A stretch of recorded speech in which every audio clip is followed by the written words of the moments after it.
എല്ലാ പ്രിയ കൂട്ടുകാർക്കും ഇന്നത്തെ പുതിയൊരു കുക്കിംഗ് വീഡിയോയിലേക്ക് സ്വാഗതം. ഇന്നത്തെ നമ്മുടെ റെസിപ്പി എന്ന് പറഞ്ഞാൽ ചെറുപയറും വാഴക്കൂമ്പും വെച്ചുള്ളൊരു തോരനാണ്. അപ്പം ഇതാണ് കേട്ടോ, ഏത്തവാഴയുടെ കൂമ്പ് നല്ല വലിപ്പമുള്ളതാണ്. നമുക്കിതിൻ്റെ ഇത്രയും വേണ്ട, ഇതിൻ്റെ കുറേ പോള പൊളിച്ച് കളയണം.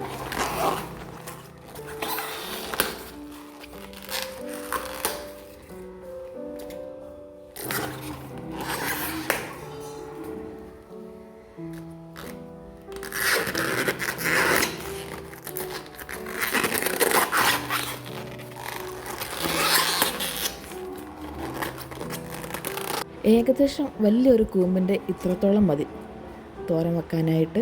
ഇനി നമുക്കതിന് വേണ്ട ചെറുപയറും കൂടി വെള്ളത്തിൽ ഇട്ട് വെക്കണം.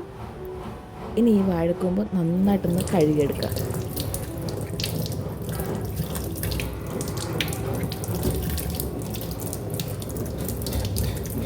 കൂമ്പ് അരിയുന്ന പാത്രത്തിൽ ഇതുപോലൊരു കുറച്ച് എണ്ണ ഒഴിച്ചിട്ടൊന്ന് തടയി കൊടുക്കണം.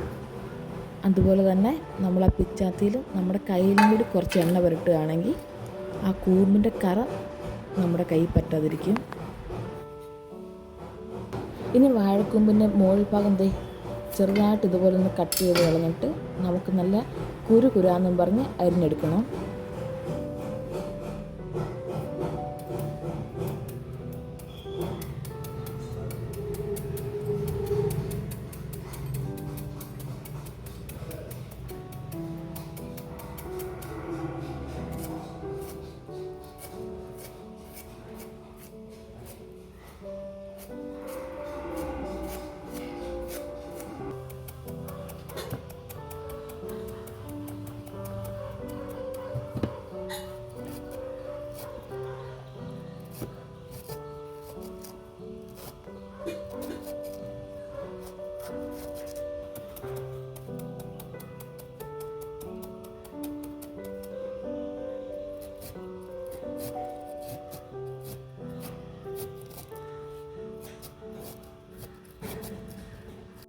വാഴക്കൂമ്പൊക്കെ നമ്മളിത് ചെറുതായിട്ട് അരിഞ്ഞ് വെച്ചിട്ടുണ്ട്. ഇനി ഇതിലേക്ക് കുറച്ച് എണ്ണ ഒഴിച്ച് കൊടുത്തിട്ട് നന്നായിട്ടൊന്ന് തിരുമ്മിയെടുക്കണം. നമ്മുടെ വാഴക്കൂമ്പിൻ്റെ ഒരു കറയുണ്ടല്ലോ, അത് പെട്ടെന്ന് ഇത് കറുപ്പ് നിറത്തിലാവും. അത് അങ്ങനെ വരാതിരിക്കാനാണ് നമ്മളിതിൻ്റെ കുറച്ച് എണ്ണ ഒഴിച്ചിട്ട് നന്നായിട്ടൊന്ന് തിരുമ്മി കൊടുക്കുന്നത്.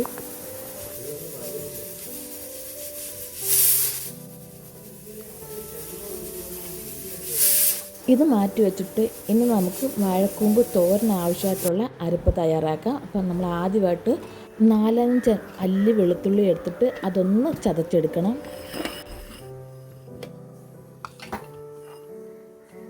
ചതച്ചെടുത്ത വെളുത്തുള്ളിയിലേക്ക് നമുക്ക് തോരന് ആവശ്യമായിട്ടുള്ള തേങ്ങ ഇട്ട് കൊടുക്കണം.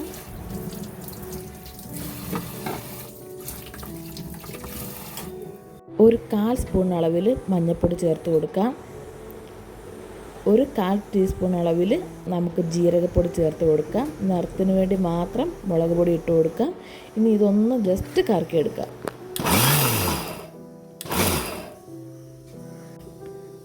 അരപ്പ് ഈ ഒരു പാകത്തിൽ ചതഞ്ഞ് കിട്ടണം.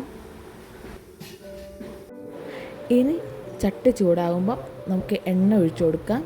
എണ്ണ ചൂടായി വരുമ്പോഴത്തേക്ക് കടുക് ഇട്ട് കൊടുത്ത് കടുക് ഒന്ന് പൊട്ടി വരുമ്പോഴത്തേക്ക് അതിലേക്ക് വറ്റൽമുളകും ചേർത്ത് കൊടുത്ത് നമുക്ക് കടുക് വറുത്തെടുക്കാം.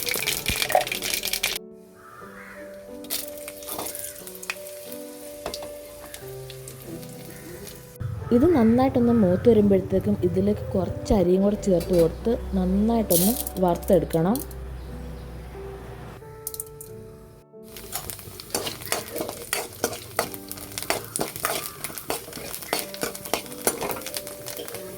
അരി നന്നായിട്ടൊന്ന് മൂത്ത് വന്നിട്ടുണ്ട്.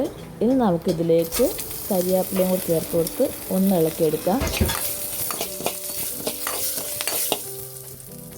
ഇതിലേക്ക് ഇനി നമുക്ക് അരിഞ്ഞ് വെച്ചേക്കുന്ന വാഴക്കൂമ്പ് കൂടി ഇട്ട് കൊടുക്കാം. എന്നിട്ട് ഇതിനാവശ്യമായിട്ടുള്ള ഉപ്പും കൂടി ചേർത്ത് കൊടുത്തിട്ട് നന്നായിട്ടൊന്ന് ഇളക്കിയെടുക്കാം.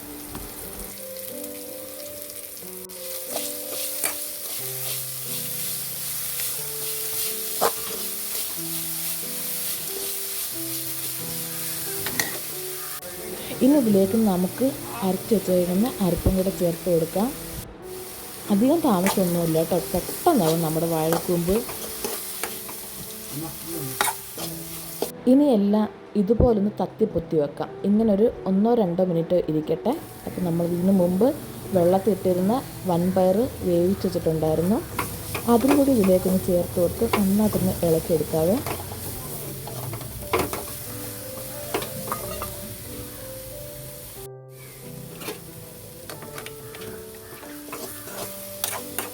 വൻപയർ ഇട്ടതിന് ശേഷം നമുക്കത് വീണ്ടും ഇതുപോലൊന്ന് തത്തിപ്പൊത്തി വെച്ച് വേവിക്കാം. ആ വൻപയറിനകത്ത് വെള്ളമൊക്കെ ഉണ്ടെങ്കിൽ ഒന്ന് പറ്റട്ടെ. അപ്പം എളുപ്പം കേട്ടോ ഈ ഒരു വാഴക്കൂമ്പ് തോരൻ്റെ റെസിപ്പി. അപ്പം നിങ്ങൾക്ക് ഇന്നത്തെ എൻ്റെ ഈ വീഡിയോ ഇഷ്ടപ്പെട്ട വീഡിയോ ഒന്ന് ലൈക്ക് ചെയ്ത് ഷെയർ ചെയ്ത് സബ്സ്ക്രൈബ് കൂടി ചെയ്യാൻ നിങ്ങൾ മറക്കല്ലേ. അങ്ങനെ വൻപയറിട്ട് വാഴക്കൂമ്പ് തോരൻ ഇവിടെ റെഡി ആയിട്ടുണ്ട്. നിങ്ങൾ ആരെങ്കിലും ട്രൈ ചെയ്ത് നോക്കാത്തവരുണ്ടെങ്കിൽ എന്തായാലും ഒന്ന് ട്രൈ ചെയ്ത് നോക്കണം. അപ്പം എൻ്റെ ഇന്നത്തെ ഈ വീഡിയോ നിങ്ങൾക്ക് ഇഷ്ടപ്പെട്ടു എന്ന് വിചാരിക്കുന്നു.